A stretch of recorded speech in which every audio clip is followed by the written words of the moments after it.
नमस्कार, यो एभेन्यूज खबरको संकेत हो। तपाई अहिले एभेन्यूज एट 2 मा हुनुहुन्छ। म समीक्षा पोखरेल। प्रारम्भमा मूल खबर। दलका शीर्ष नेताहरू निर्वाचन अभियानका लागि जिल्ला दौडाहामा। देउवा आज डडेलधुराका 2 चुनावी सभामा सहभागी हुँदै।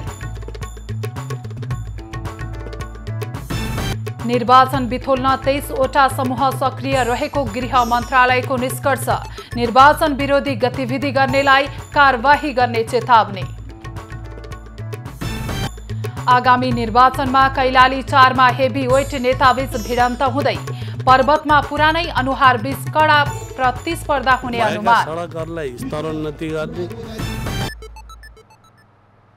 अब खबरको सिलसिला प्रारम्भ गरौं। प्रधानमन्त्री देउवा गृह जिल्लामा सम्बन्धी प्रसंगबाट। प्रधानमन्त्री एवं नेपाली कांग्रेसका सभापति शेरबहादुर देउवा गृह जिल्ला डडेलधुरामा व्यस्त भएका छन्। डडेलधुराबाट प्रतिनिधि सभा सदस्य उम्मेद्वार समेत रहेका देउवाले आज अजयमेरु गाउँपालिका र भागेश्वर गाउँपालिकाको रूपालमा हुने चुनावी सभालाई सम्बोधन गर्ने कार्यक्रम छ। भोलि उनले आलीताल गाउँपालिका गोदाम र परशुराम नगरपालिका जोगबुढामा हुने चुनावी सभालाई सम्बोधन गर्नेछन्। उनले बिहिबार अमरगढी र शुक्रबार नवदुर्गा गाउँपालिका बेलापुर खुनी र गन्याबधुरा गाउँपालिका बडालमा चुनावी सभालाई सम्बोधन गरेका थिए। उनी कार्तिक 20 गते काठमाडौँ फर्केर त्यसपछि 7 प्रदेशमा हुने आम सभाका लागि पुग्ने कार्यक्रम छ। डडेलधुरामा देउवासँग कांग्रेस बीपीबाट कडबहादुर मल्ल तथा स्वतन्त्रबाट सागर ढकाल, विक्रम शाही, लाल कठायत र कर्णसिंह रावल सहितका उम्मेद्वार भिड्दैछन्।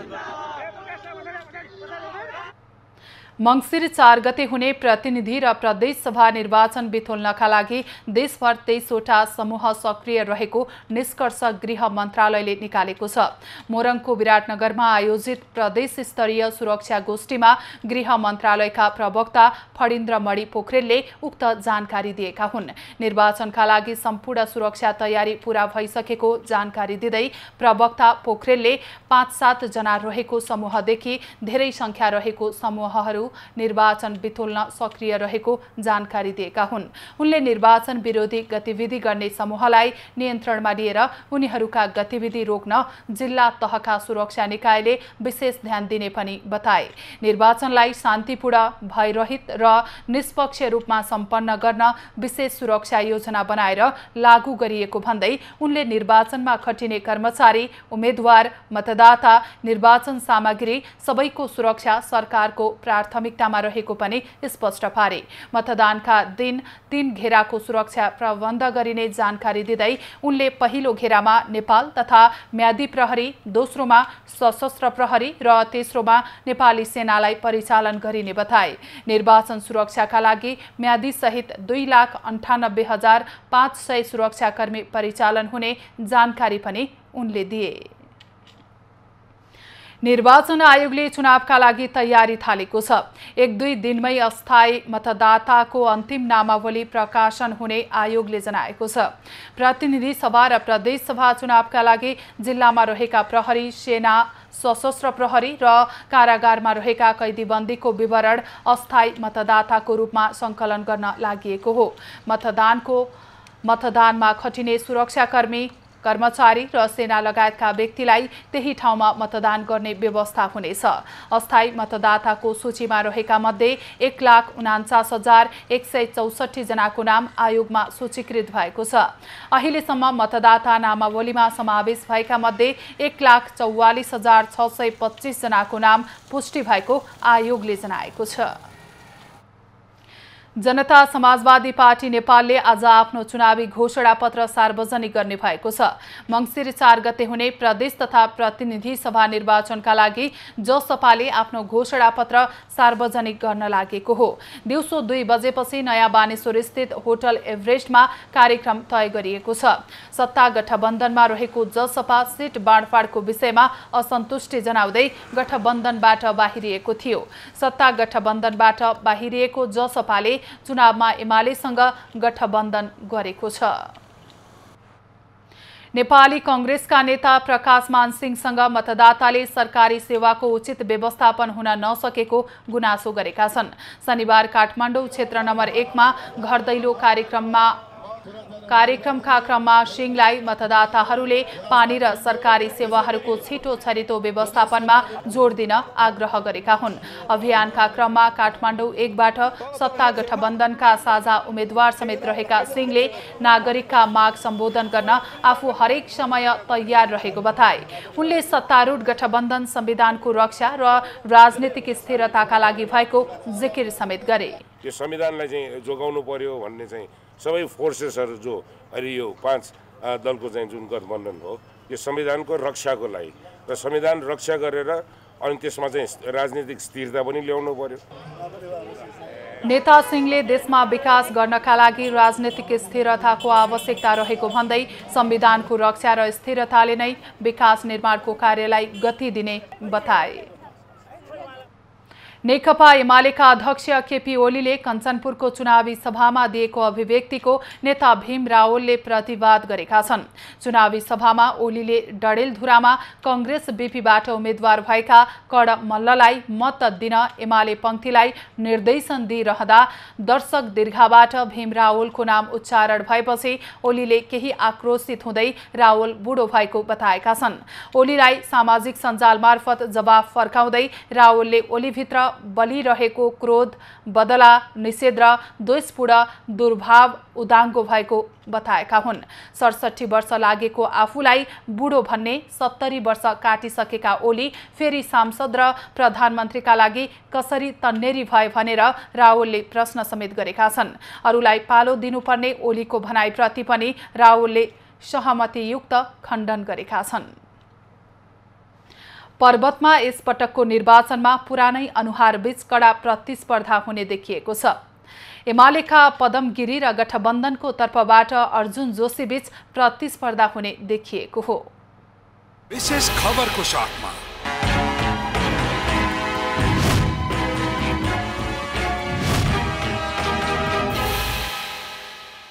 यहाँ विकास भनेको केही भएन। यही बाटो भने कसले खनु अब यति बाटो त्यहाँ निस्किन्छ कुन्नताले खनेका त्यही पनि अब थाहा छैन। मंसिर 4 को प्रतिनिधि सभा सदस्यका लागि सत्ता गठबन्धन र एमाले बीच कडा प्रतिस्पर्धा हुने देखिएको छ, जहाँ 2074 को प्रतिनिधि सभा निर्वाचनमा प्रतिस्पर्धी रहेका एमालेका पदम गिरी र सत्ता गठबन्धनका अर्जुन प्रसाद जोशी बीच घम्साघम्सी हुने देखिएको छ। 2074 मा वाम गठबन्धनका उम्मेद्वार रहेका गिरीले 13,000 मतान्तरले पराजित गरेका थिए जोशीलाई, तर यस पटक भने परिस्थिति उल्टो छ।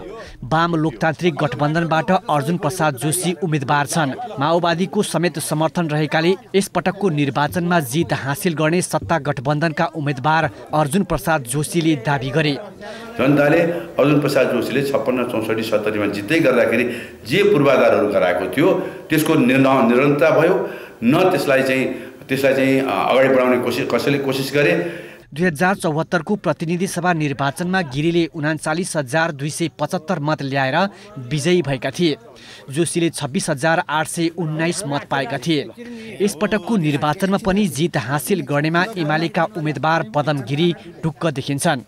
माओवादीको समर्थन कांग्रेसलाई भए पनि जिल्लाको विकासमा उल्लेख्य योगदान गरेकाले मतदाताले आफूलाई विश्वास गर्ने एमालेका उम्मेद्वार गिरी बताउँछन्। हाम्रो चाहना के हो भने यो क्षेत्रबाट माथि नागीसम्म सर 2 लेनको बाटो, पक्की बाटो, एकदम शानदार बाटो निर्माण गर्न खोजेका छौँ। किन भन्दा हामीले यो क्षेत्रलाई चाहिँ ठुलो एउटा आर्थिक केन्द्रको रूपमा विकास गर्ने हाम्रो लक्ष्य हो। प्रतिस्पर्धी उम्मेद्वारले आफ्नो जितको दाबी गरे पनि मतदाता ढुक्क छैनन्, जसलाई सधैँ भोट बैंकको रूपमा प्रयोग गर्ने गरेकाले जनपक्षीय उम्मेद्वारलाई मतदान गरिने मतदाताले बताएका छन्। जनताको सुख दुःखमा चाहिँ विचार गर्ने मान्छेले जितेन राम्रै छ। अशोकबाट चाहिँ चुनाव जितेपछि अब गाउँ नबिर्सने नेताहरू राम्रै। प्रतिनिधि सभा सदस्यका लागि एउटा मात्रै निर्वाचन क्षेत्र रहेको पर्वतमा अन्य दलहरू पनि चुनावी मैदानमा छन्, तर मुख्य शक्ति सत्ता गठबन्धन र एमाले बीच रोचक प्रतिस्पर्धा हुने देखिएको छ। यद्यपि यस पटकको निर्वाचनमा मतदाताले कसलाई पछ्याउँछन् त्यो भने मंसिर 4 पछि नै थाहा होला। महेन्द्र जीसी, पर्वत।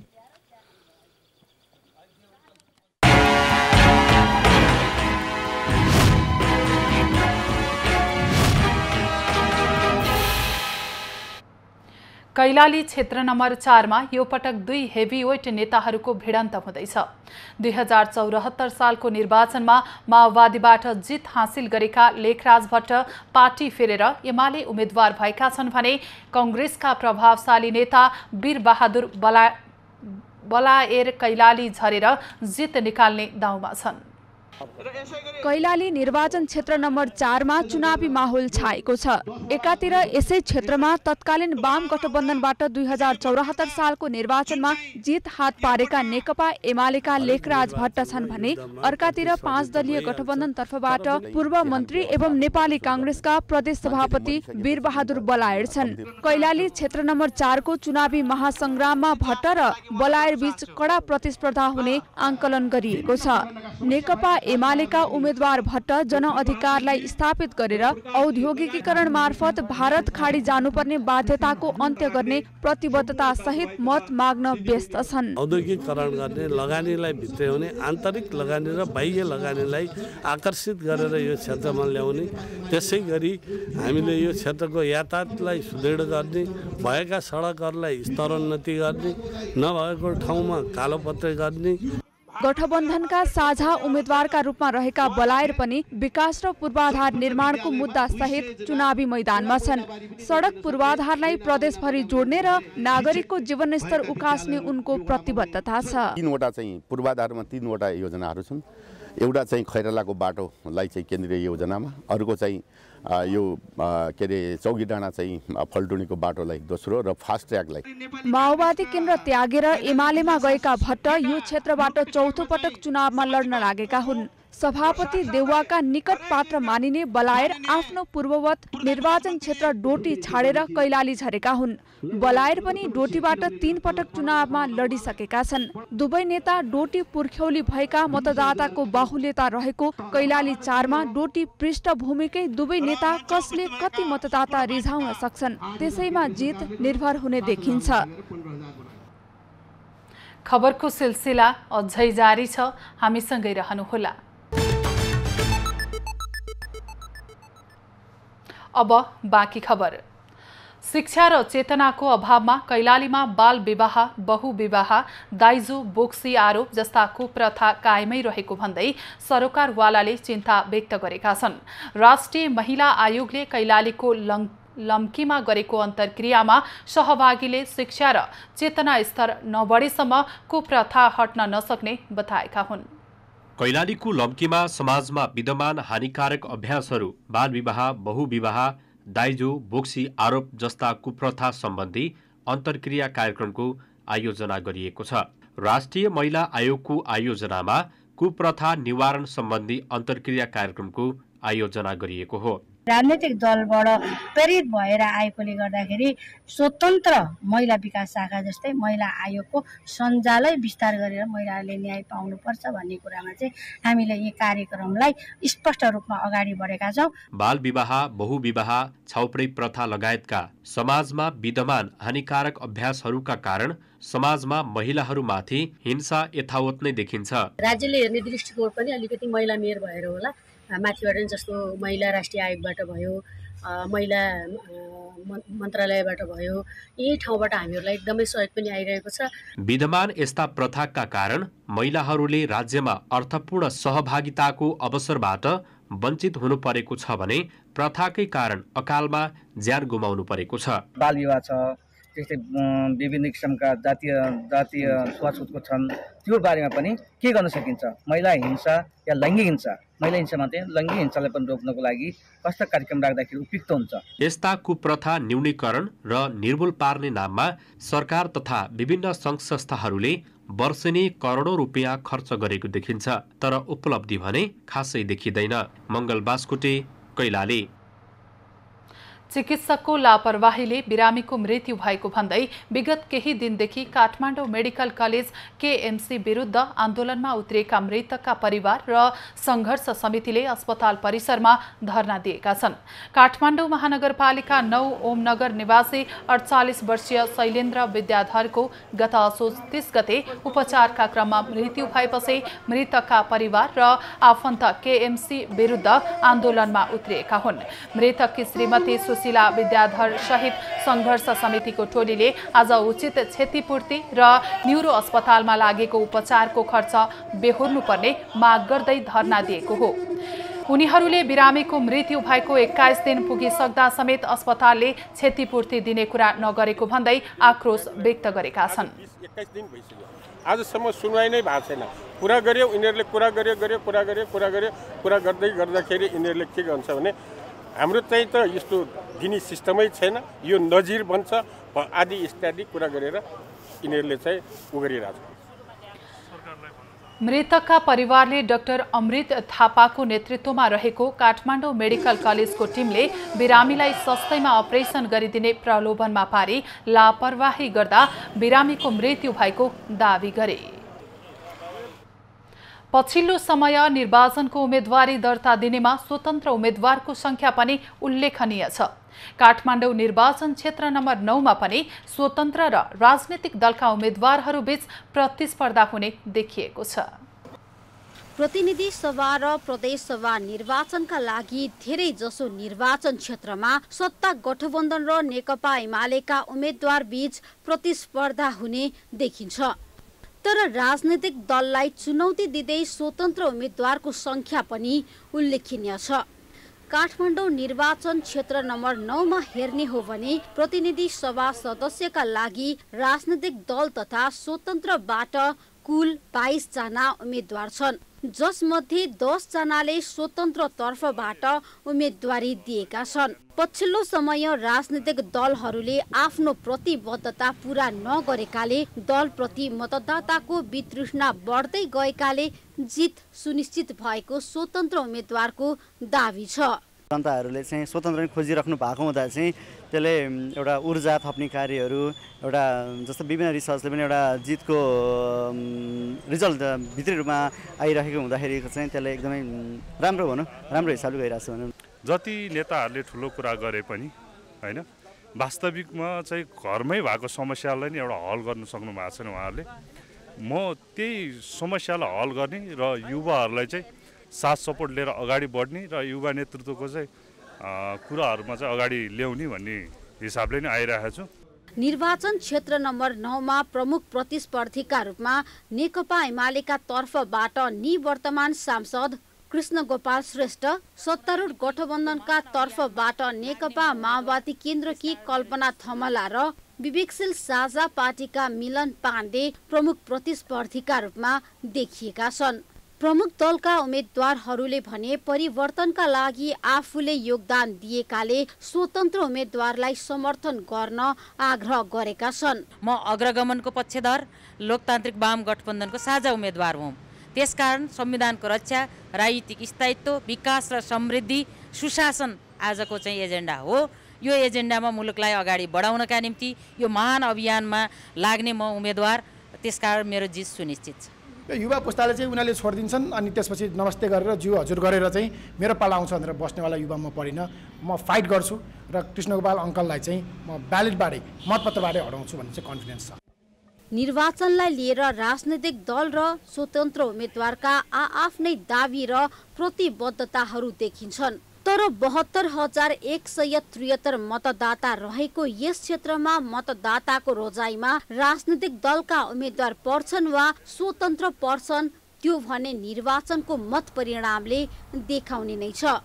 क्यामेरामा राजेश रजकको साथमा त्रिगुडा भट्टराई बस्नेत, निर्वाचन क्षेत्र नम्बर 9 काठमाडौँ। मुलुकको केन्द्रीय राजधानी रहेको काठमाडौँ क्षेत्र नम्बर 1 को निर्वाचनमा अहिले पुरै मुलुकको ध्यान खिचेको छ। यो क्षेत्रमा 2064 सालदेखि निरन्तर चुनाव जित्दै आएका कांग्रेस नेता प्रकाश मानसँगको प्रतिस्पर्धामा एमालेका किरण पौडेल, राप्रपाका रविन्द्र मिश्र, स्वतन्त्र पार्टीका पुकार बम, सुशासन पार्टीका अध्यक्ष रमेश खरेल उभिएका छन्। सधैँ चर्चामा रहने निर्वाचन क्षेत्र हो काठमाडौँ क्षेत्र नम्बर 1। प्रकाश मानसिंह पुनः चुनावी मैदानमा उत्रिएका छन् भने उनका प्रतिस्पर्धीका रूपमा नेकपा एमालेको तर्फबाट किरण पौडेल, नेपाल सुशासन पार्टीको तर्फबाट रमेश खरेल, राष्ट्रिय प्रजातन्त्र पार्टीको तर्फबाट रविन्द्र मिश्र र राष्ट्रिय स्वतन्त्र पार्टीको तर्फबाट पुकार बम लगायत उम्मेदवारको चर्चा पनि कम छैन।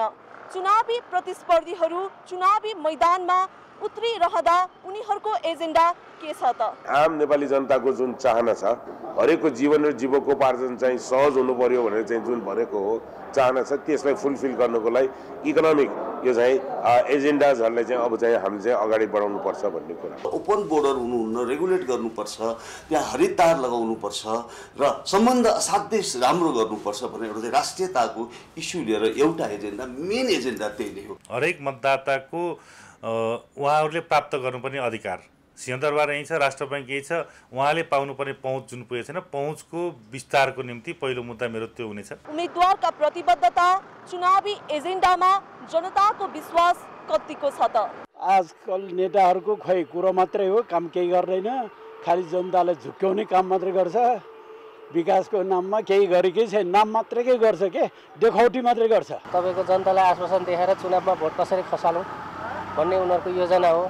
जितेर गइसकेपछि त्यो ठाउँमा पुगेपछि उनीहरूले भोलि चिन्दैनन्। यसपटक जनताको रुझान कता छ, को पर्छन् त जनताको रोजाइमा भनेर आकलन गरिहाल्ने अवस्था छैन। त्यसको लागि भने मङ्सिर 4 नै कुर्नुपर्छ। क्यामेरामा कुमार मानन्दरका साथ पूजा बोगटी, काठमाडौँ, क्षेत्र नम्बर 1। काठमाडौँ उपत्यकाका 10 निर्वाचन क्षेत्रमध्ये रोचक प्रतिस्पर्धामा काठमाडौँ 3 मा हुने देखिएको छ। गठबन्धनमा कुरा नमिल्दा नेताहरू एक्लै एक्लै भिडिरहेको क्षेत्रमा कांग्रेस हौसिएको छ भने कांग्रेस विरासत जोगाउन लागि परेको छ। काठमाडौँका 10 निर्वाचन क्षेत्रमध्ये रोचक भिडन्त हुँदैछ काठमाडौँ क्षेत्र नम्बर 3 मा। यसकारणले गर्दा पनि दलहरू एक्लै भिड्दैछन् यस क्षेत्रमा। उम्मेदवारहरू आफ्ना एजेन्डा लिएर मतदाता सामु प्रस्तुत भइरहँदा मतदाताहरूले पनि उनीहरूका गतिविधिलाई नियालिरहेका छन्। अरू पार्टीहरूबाट भोटै नआउने, जनताले भोटै नदिने, जिरोमा जाने भन्ने त्यस्तो अवस्था चाहिँ होइन। तर मुख्य प्रतिस्पर्धी चाहिँ नै नेकपा एमाले र नेपाली काङ्ग्रेस नै हुन्। यो प्रतिस्पर्धा भनेको कांग्रेस र एमालेको। कृष्ण राई भनेको पहिला मान्ने भइसक्यो 5 वर्ष, केही गर्नु सकेन, झिङ्गा एउटा मार्न सकेको छैन, ठुल्ठुलो कुरा गर्ने, व्यवहारमा केही पनि गर्न सक्दैन। सन्तोष चालिसे काम गरेको छ, जनताको काम गरेको छ। अब चित्त बुझ्नलाई चाहिँ तपाईँको राम्रो काम गर्नुपर्छ। राम्रो काम गरेको भए चित्त बुझ्थ्यो। अहिलेसम्म कसैले केही राम्रो कामहरू गरेका छैनन्। स्थानीय निकायको नतिजालाई हेर्ने हो भने नेपाली कांग्रेस र एमाले बीच नै प्रमुख प्रतिस्पर्धा हुने देखिएको छ। नेपाली कांग्रेसले गोकर्णेश्वर नगरपालिकाका पूर्व मेयर सन्तोष चालिसेलाई अगाडि सारेको छ भने नेकपा एमाले निवर्तमान सांसद कृष्ण राईलाई नै अगाडि सारेको छ। यो निर्वाचन क्षेत्रमा हामीले लगातार जितिरहेका छौँ। अर्थात् यो क्षेत्रका जनताहरू चाहिँ वामपन्थी मतदाताहरूको अवस्था चाहिँ अहिले बलियो छ भनेर भन्न सकिन्छ। भोटर्सहरू भन्नुहुन्छ आहा देवकोटासर आउनु भएको छ, हामी अब धेरै खुसी भयौँ। हामी पार्टीदेखि यति विरक्त, यति धिक्क भएका छौँ कि अब यो पार्टीको त नामै सुन्न नपरे हुन्थ्यो भन्ने लागेको थियो। योभन्दा अगाडिको जुन सङ्घको चाहिँ जनप्रतिनिधि हुनुहुन्छ उहाँ चाहिँ कहीँ पनि उपस्थित हुनु भएन र केही काम गरेन भन्ने जनताको चाहिँ गुनासो धेरै ठाउँमा पाएको छ। स्थानीय निकायको नतिजाले कांग्रेस हौसिएको छ भने नेकपा एमाले पनि 74 को नतिजा दोहोर्याउने पक्षमा देखिएको छ। दलहरू एक्लै चुनावी मैदानमा, एकातर्फ पूर्व मेयर, अर्कातर्फ निवर्तमान सांसद। कसलाई पत्याउलान् त मतदाताले कि तेस्रो व्यक्तिलाई? त्यो भने मङ्सिर 4 पछिको नतिजाले देखाउला। क्यामेरामा कुमार मानन्दरका साथमा अजय खत्री, क्षेत्र नम्बर 3, काठमाडौँ। 4वटा निर्वाचन क्षेत्र रहेको सुनसरी जिल्लामा यसपटक सबैभन्दा बढी चासोका रूपमा क्षेत्र नम्बर 4 लाई हेरिएको छ। यहाँ हुन लागेको 2 हेभीवेट नेताको चुनावी भिडन्तले समग्र जिल्लाकै ध्यान खिचेको छ। सुनसरीको 4 नम्बर क्षेत्रबाट लोकतान्त्रिक गठबन्धनका तर्फबाट प्रतिनिधि सभा सदस्य पदमा कांग्रेसबाट सरकारका प्रवक्ता समेत रहेका सञ्चार तथा सूचना प्रविधि मन्त्री ज्ञानेन्द्र बहादुर कार्की चुनावी मैदानमा छन्। अघिल्लो निर्वाचनमा भोजपुरबाट सुनसरी झरेर विजयी भएका कार्कीले सुनसरी 4 बाट पुनः आफ्नो उम्मेदवारी दोहोर्याएका छन्। यद्यपि सो क्षेत्रका आम मतदाताहरू मन्त्री कार्कीको गत चुनावपछिका कामबाट सन्तुष्ट छैनन्। पहिला चुनाव जितेको बेला हामी भाषणमा ठुलो भाषण गर्यौं हामी त्यो घेरा गर्छौँ, हामी विकासको काम धेरै गर्छु भनेर गयो, तर काम पनि केही पनि भएको छैन। कुन नेता आए पनि हुनेलाई केही छैन। यहाँ हामी यो जनतालाई चाहिँ उही भेडा बाख्रा बनायो। यो बाढी पीडित बढ्ने यत्रो 50 वर्ष भइसक्यो बाढी पीडितको समस्या कसैले नि समाधान गर्न सक्नेवाला छैन। आश्वासन मात्रै यो चुनावको बेला चाहिँ चहल पहल छ, चुनाव सकेपछि सक्यो, यो खेल खतम। यस कारण पनि कार्कीलाई आसन्न निर्वाचनमा जित्न सहज छैन कि एमाले नेता जगदीश कुसियत स्थानीय नेता प्रतिस्पर्धामा छन्।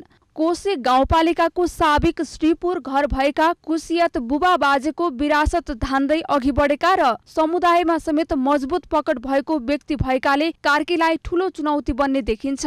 हम ऐ ठाके ऐ भूगोल के ऐ हावा पानी में जन्मल किसान के बेटा छिए। ऐठा के माँ बहन भाई बंधु के दुख सुख के हम बुझे छिए, ऐठा के समस्या के हम बुझे छिए। इस समस्या के चलते हमरा से अपरिचित चीज कोनो विकास के नहीं छे। यस पटक भने स्थानीय उम्मेद्वार उठाएको एमाले र उसको जसपासँगको तालमेलले मन्त्री कार्कीका लागि आसन्न निर्वाचन सहज देखिँदैन।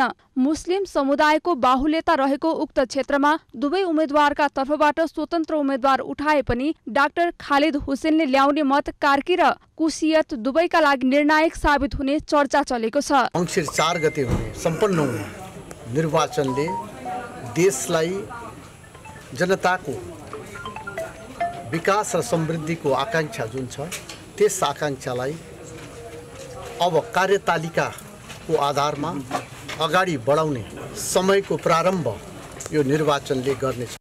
अहिले सुनसरी 4 मा कार्की र जगदीश दुवै हेभीवेट भएकाले समेत उनीहरू मतदाता रिझाउन प्रयासरत छन्।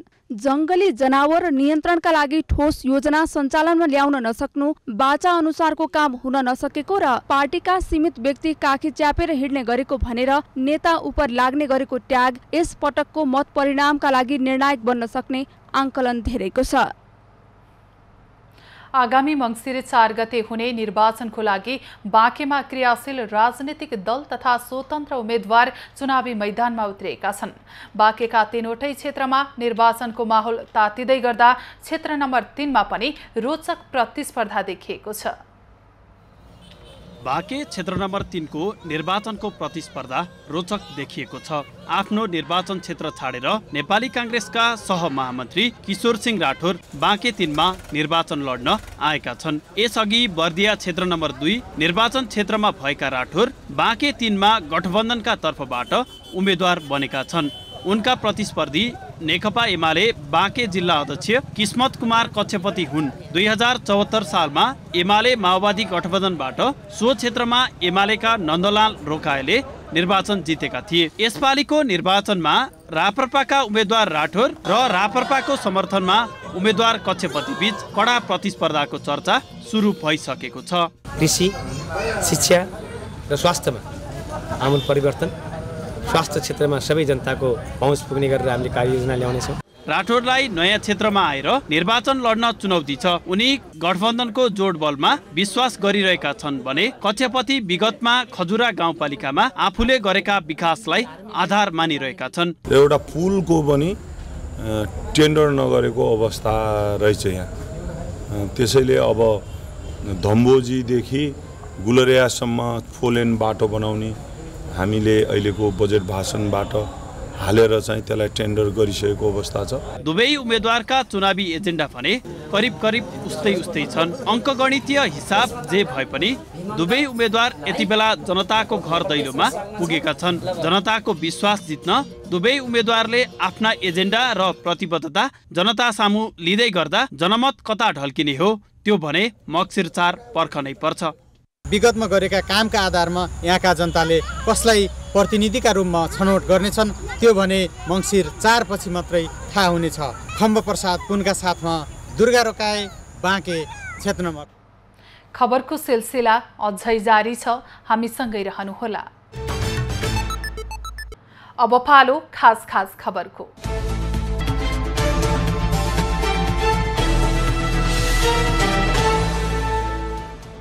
नेकपा माओवादी केन्द्रका अध्यक्ष पुष्पकमल दाहालले आफूहरूले चुनावको लागि गठबन्धन नगरेको बताएका छन्।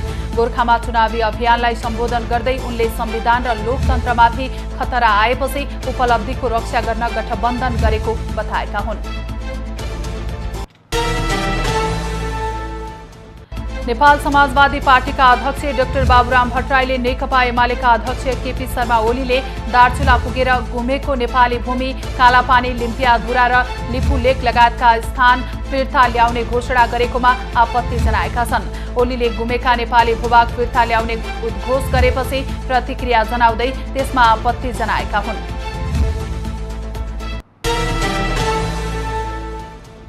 दाङ क्षेत्र नम्बर 3 की नेकपा एमालेकी प्रतिनिधि सभा सदस्य उम्मेद्वार कोमल ओली विवादमा तानिएकी छन्। चुनावी अभियानका क्रममा विद्यार्थीहरूसँग छलफल गरेको फोटो सार्वजनिक भएपछि ओली विवादमा तानिएकी हुन्। कार्तिक 15 गते बबई गाउँपालिका 1 मा रहेको सरस्वती जनता माविमा ओलीले विद्यार्थीहरूसँग छलफल गरेकी थिइन्। चुनावका बेला आचार संहिता विपरीत विद्यार्थीसँग छलफल गरेपछि उनको आलोचना भइरहेको छ।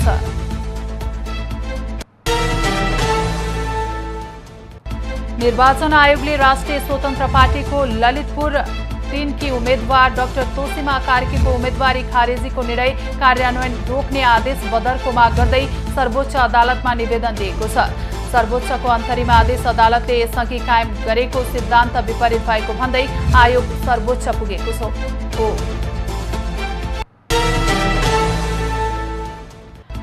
आगामी मंसिर 4 गते हुने निर्वाचनका लागि सुनसरीको धरानमा पनि उम्मेद्वारले प्रचार प्रसारलाई तीव्रता दिएका छन्। उम्मेद्वारहरूले पत्रकार सम्मेलन गरी प्रतिबद्धता सार्वजनिक गर्नेदेखि लिएर घर दैलो अभियानलाई तीव्रता दिएका हुन्। प्रचार प्रसारका क्रममा सत्तारूढ र एमाले जसपा गठबन्धनले सुनसरीको समग्र विकासका लागि प्रतिबद्धतामा उल्लेख गरेका कुरालाई इमानदारीपूर्वक निर्वाह गर्ने बताएका छन्। आसन्न प्रतिनिधि सभा र प्रदेश सभा निर्वाचनको पर्यवेक्षणका लागि विभिन्न मुलुकका मन्त्री, प्रमुख निर्वाचन आयुक्त आउने भएका छन्। मंसिर 4 गते हुन गइरहेको निर्वाचनका लागि विदेशी पर्यवेक्षकहरू मंसिर 2 गते नेपाल आउने कार्यक्रम छ। भारत, जापान, दक्षिण कोरिया, पाकिस्तान, बंगलादेश, श्रीलङ्का, भुटान र मालदिप्सलाई आसन्न निर्वाचनको पर्यवेक्षणका लागि आउने भएका हुन्। यो साता सुनको मूल्य प्रति तोला 900 रुपैयाँले घटेको छ। तिहारअघि कायम रहेको मूल्यको तुलनामा शुक्रबारसम्ममा सुनको मूल्य तोलामा 900ले घटेको हो। तिहारअघिको अन्तिम कारोबारका दिन छापावाल सुनको मूल्य तोलाको 94,000 रुपैयाँ रहेको थियो। शुक्रबारसम्ममा 900 रुपैयाँले घट्दै छापावाल सुनको मूल्य 93,100 रुपैयाँ कायम भएको हो। सुनको मूल्य घटे पनि चाँदीको मूल्य भने तोलामा 10 रुपैयाँले बढेको छ।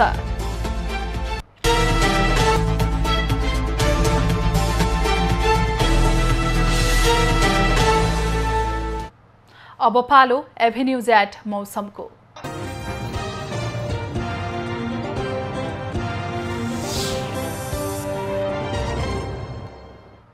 हाल देशका पहाडी भूभागमा आंशिक बदली रही बाँकी भूभागमा मौसम सामान्यतया सफा रहेको छ। अपराह्न प्रदेश 1, कर्णाली र सुदूरपश्चिम प्रदेशका पहाडी भूभागका थोरै तथा बाँकी प्रदेशका पहाडी भूभागका 1-2 स्थानमा हल्का वर्षाको सम्भावना रहेको जल तथा मौसम पूर्वानुमान महाशाखाले जनाएको छ। काठमाडौँ उपत्यकाको आजको अधिकतम तापक्रम 28 डिग्री सेल्सियस र न्यूनतम तापक्रम 11 डिग्री सेल्सियस बीच रहने अनुमान गरिएको छ। आज सूर्योदय बिहान 6:18 भयो भने सूर्यास्त साँझ 5:17 हुनेछ। आज देशभरको मौसम कस्तो रहला त? हेरौं देशका विभिन्न स्थानको अनुमानित मौसमी अवस्था।